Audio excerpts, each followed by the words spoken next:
السلام علیکم۔ آج جو واقعہ میں آپ لوگوں سے بیان کرنے جا رہی ہوں یہ ہماری جاننے والی ایک بزرگ خاتون کے ساتھ آج سے کافی سال پہلے پیش آیا تھا۔ اب تو ان خاتون کا انتقال ہو چکا ہے، لیکن ان کا بتایا ہوا واقعہ ہمیں یاد ہے آج بھی۔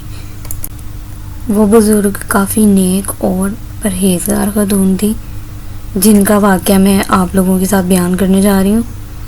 وہ 5 فرض نمازوں کے ساتھ ساتھ تہجد کی نماز بھی ادا کیا کرتی تھی اور چلتے پھرتے اکثر وظائف بھی کرتی رہا کرتی تھی، جس کی وجہ سے یہ مخلوقات دیکھنے کی وہ بصارت رکھتی تھی۔ وہ ہمیں اپنے کافی سارے واقعات سنایا کرتی تھی جو جوانی سے لے کر اب تک ان کے ساتھ پیش آئے تھے، لیکن ان میں سے جو ایک دلچسپ اور قابل ذکر واقعہ جو ہے وہ میں آپ لوگوں سے بیان کرنے جا رہی ہوں۔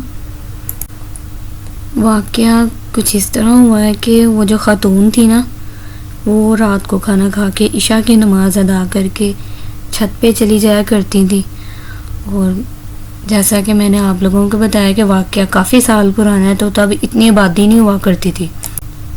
ان بزرگ خاتون کا گھر بھی کافی کھلے ایریے میں تھا، کافی ویرانے میں تھا ان کے ارد گرد۔ وہ بزرگ بتاتی ہیں ان کے گھر کے سامنے کافی بڑے دور تک پھیلے ہوئے کھیت ہی تھے۔ کھیت سے آگے ایک نالا تھا اور پھر اس کے آگے ان کے ایک چھوٹی سی سڑک تھی، اور ان کے آگے سے ان کا گھر تھا، اور کہیں کہیں گھر ہوا کرتے تھے، کہیں دور دور، وہ بھی پاس نہیں ہوا کرتے تھے، کہیں کہیں گھر ہوتے تھے۔ اس ٹائم اسٹریٹ لائٹس نہیں ہوا کرتی تھی اور اتنی بجلی نہیں تھی، جب کا یہ واقعہ ہے اتنی عام نہیں تھی بجلی، اور لوگ جو ہے دیے ہوتے تھے ان کا استعمال کرتے تھے، یا جو مشالیں ہوتی ہیں اس کا۔ وہ بزرگ ایک دن نماز سے فارغ ہو کر کھانا کھا کر اوپر چھت پہ چلے گئے۔ ابھی کچھ دیر ہی گزری تھی کہ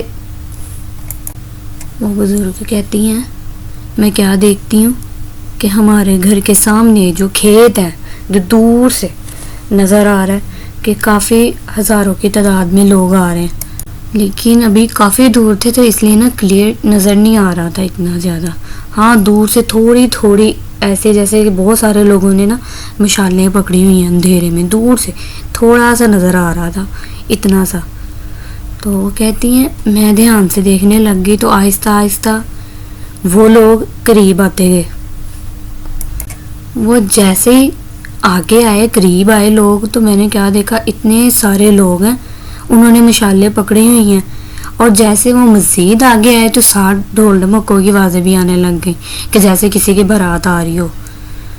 تو کہتی ہیں پہلے مجھے بڑا عجیب لگا کہ یہ کس کی بارات ہے اس ٹائم، پہلے مجھے نہیں پتہ لگا۔ تو جیسے ہی وہ لوگ ہمارے وہ جو نالے کے قریب پہنچے، وہاں آگے وہ لوگ غائب ہو گئے۔ تو کہتی ہیں جیسے وہ لوگ غائب ہوئے تو مجھے پتہ لگ گیا کہ یہ انسان نہیں ہے۔ پھر وہی ہوا، پھر وہ لوگ دور سے نظر آنا شروع ہوئے، آگے آئے اور اس نالے کے قریب آ کے پھر غائب ہو گئے۔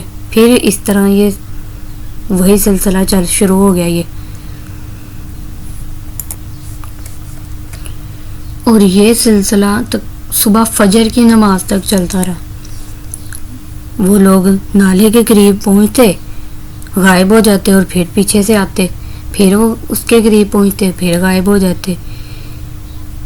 ایسے ساری رات یہ سلسلہ چلتا رہا، لیکن کہتی ہیں وہ پڑھائی کرتی رہا کرتی تھی، جس کی وجہ سے انہیں ڈر نہیں لگا اور کسی قسم کا خوف محسوس نہیں ہوا۔ لیکن دوبارہ وہ بزرگ بتاتی ہیں کہ انہوں نے ایسا کوئی منظر نہیں دیکھا، اس کے بعد انہیں وہ ایسا کوئی منظر دوبارہ نظر نہیں آیا۔ وہ اور بھی ہمیں کافی دلچسپ واقعات بتایا کرتی تھی اپنی زندگی کے جو ان کے ساتھ پیش آئے تھے، وہ پھر میں آپ سے کبھی اگلی ویڈیوز میں شیئر کروں گی۔ آپ کو میرا یہ واقعہ کیسا لگا کمنٹ کر کے ضرور بتائیں پلیز میرا واقعہ۔